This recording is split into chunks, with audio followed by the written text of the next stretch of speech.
Mass మహారాజా రవితేజ ప్రధాన పాత్రలో, director Karthik Ghattamaneni దర్శకత్వంలో తెరకెక్కుతున్న యాక్షన్ ఎంటర్టైనర్ 'ఈగల్' సంక్రాంతి పండుగ సందర్భంగా జాన్ నెలలో గ్రాండ్గా రిలీజ్కి రెడీ అయిపోయింది.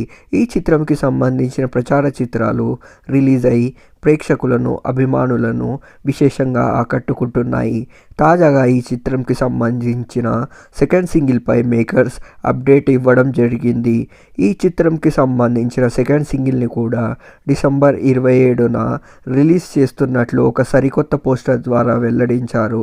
కావ్య థాపర్, అనుపమ పరమేశ్వరన్ లేడీ లీడ్ రోల్స్లో నటిస్తున్న ఈ చిత్రానికి దావ్జాన్ సంగీతం అందిస్తున్నారు. మొత్తం మీద Raviteja back to back movies తీస్తూ సక్సెస్ అందుకుంటున్నాడు. ఈగల్ మూవీతో కూడా ఒక స్ట్రాంగ్ సక్సెస్ అందుకుంటాడని ప్రేక్షకులు భావిస్తున్నారు.